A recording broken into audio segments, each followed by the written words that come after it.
Assalamualaikum warahmatullahi wabarakatuh. Bismillah, alhamdulillahi wa kafa, wassalatu wassalamu ala sayyidina al-mustafa wa ala alihi wa ashabi ala siddiqi wal wafa ma ba'du. Hadirin para pemirsa dunia online yang sangat saya muliakan, dan mudah-mudahan kita semua dirahmati Allah Subhanahu wa taala. Marilah dalam mengawali pagi setengah siang yang sangat cerah ini, kita memohon kepada Allah Subhanahu wa taala supaya dalam aktivitas kita keseharian, wabil khusus pada hari ini, kita senantiasa diberi lindungan rahmat dan ridhonya, sehingga dalam menjalankan aktivitas batinnya kita, jiwa kita digiring oleh Allah untuk melakukan semua kegiatan, untuk melakukan semua aktivitas yang endingnya menjurus pada ridha Allah Subhanahu wa taala. Jamaah dunia online yang sangat dimuliakan Allah Subhanahu wa taala, di dalam menjalani kehidupan kita sehari-hari, bagi seorang Islam, bagi seorang mukmin, harus bisa membedakan mana itu sebuah aktivitas yang bernilai ibadah dan mana itu aktivitas yang bernilai bukan ibadah tapi bisa kita manage menjadi ibadah. Oleh karenanya para ulama mengklasifikasikan sebuah ibadah itu ada dua. Ada ibadah mahdhah dan ada ibadah ghair mahdhah. Ada ibadah muta'addiyah dan ada ibadah yang qasirah. Kita kupas yang pertama, ibadah mahdhah. Ibadah mahdhah itu artinya ibadah yang kemurniannya, ibadah yang punya nilai kemurnian, artinya tidak ada campur baur, tidak ada percampuran dengan sebuah kegiatan yang duniawiah. Contohnya kita sholat, itu adalah ibadah mahdhah. Kita puasa, itu disebut dengan ibadah mahdhah. Baca Quran disebut juga ibadah mahdhah.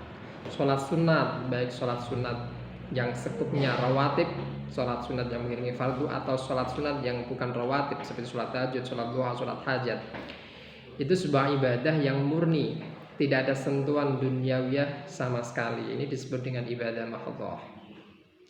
Maka kategori ibadah seperti ini bisa dinamakan juga dengan ibadah taqarrub, ibadah mendekatkan diri kepada Allah. Yang kedua adalah ibadah mahdhah, ibadah ghairul mahdhah. Ibadah ghairul mahdhah itu artinya sebuah ibadah yang sepintas kilas orang itu menilai ketika kita beraktivitas. Kadang-kadang orang menilai kita itu melakukan pekerjaan duniawiah.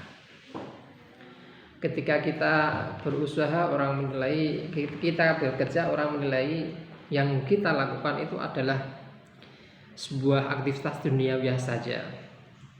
Tapi ketika kita bisa memanage, bisa mengelola niat dengan baik, tujuan dengan baik aktivitas itu, maka aktivitas-aktivitas tersebut bisa bernilai ibadah. Contohnya para pegawai pergi ke kantor, apapun profesi pegawainya, apakah dia itu PNS atau non PNS, ataukah dia itu buruh tani atau non buruh tani, pekerja pabrik, pekerja di laut, nelayan atau yang lainnya, itu sepintas kilas orang menilai ketika kita itu ke kantor, itu orang menilai kita hanya motivasi kita ke kantor hanya kita kepengen memperoleh gaji, motivasi ke ladang hanya kita kepengen memperoleh tanaman kita agar punya punya mutu yang tinggi. Artinya kita bisa memetik dari hasil panen kita. Ketika kita ke pasar, mungkin orang-orang menilai aktivitas kita di pasar hanya sebatas akdun, hanya sebatas transaksi yang intinya kita itu mencari keuntungan. Jadi orang-orang menilai aktivitas kita karena secara zahiriyah tidak bernilai ibadah, maka orang-orang menilai juga bukan ibadah. Tapi ketika kita bisa memanage mengelola niat dengan baik, maka semua aktivitas kita itu bisa bernilai ibadah. Contoh, kita itu mengajar di sekolahan. Satu tujuan kita mengajar adalah linaili ridhallah, untuk mencapai ridha Allah. Yang kedua, linasri syariatil Islam, untuk menyebarkan kalimat-kalimat Islam kalau kita ngajarnya di madrasah. Lizalatil jahal, untuk menghilangkan kebodohan-kebodohan yang diderita oleh anak-anak didik kita. Semata-mata karena kita ibtigha imardhatillah, maka apa yang kita lakukan adalah berbau ibadah. Begitu juga ketika kita itu di kantor, kita khidmah kepada para pemimpin memberikan maslahah kepada umat, para penduduk, para masyarakat terayomi dengan adanya kepemimpinan yang adil. Kita membantu kinerjanya, khidmatis sultan. Dengan kata lain, kita hanya menggapai ridha Allah. Adapun urusan gaji adalah amrun aridhi, sebuah urusan yang datang belakannya, atau amrun kharij, sebuah urusan yang tidak menjadi tujuan pola hidup kita. Maka semua yang kita lakukan itu adalah akan bernilai ibadah. Sehingga sampai hadis dalam hal ini, Kanjeng Nabi Muhammad SAW mensinyalir dalam suatu hadis, kam min amalin yatasawwaru bi amalid dunya fayasiru bi amalil akhirah bi husnin niyyah, wa kam min amalin yatasawwaru bi amalil akhirah fayasiru bi amalid dunya bi su'in niyyah.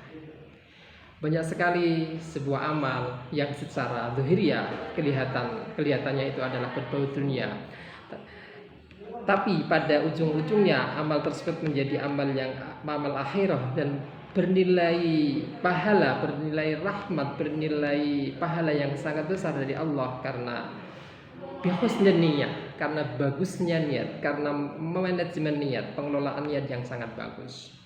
Begitu juga banyak sekali amal-amal, sebuah usaha, aktivitas yang kelihatannya itu akhirat, orang berjamaah, orang berzakat, orang berpuasa, tapi karena manajemen niat, fayasiru bi a'malid dunya, karena manajemen niat yang kurang bagus, yang kurang terlola, fayasiru bi a'malid dunya, tetapi amal akhirat tersebut menjadi amal dunia dan tidak berbuah apa-apa di mata Allah karena manajemen niat yang kurang bagus.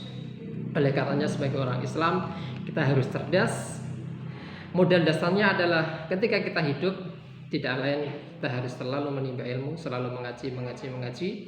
Karena dengan mengaji kita akan bisa introspeksi diri, akan mengetahui kekurangan kita. Dari mana celah kita itu beraktivitas, celah dosa kita itu apa, celah daripada apa yang kita lakukan itu apa, dosa-dosa yang menempel di hati kita itu apa. Itu semua akan teratasi ketika kita bisa mengaji dan sering mengaji. Cukup sekian, mudah-mudahan menjadi manfaat dan bisa berbuah ilmu yang barokah. Hadanallahu wa iyyakum ajmain. Assalamualaikum warahmatullahi wabarakatuh.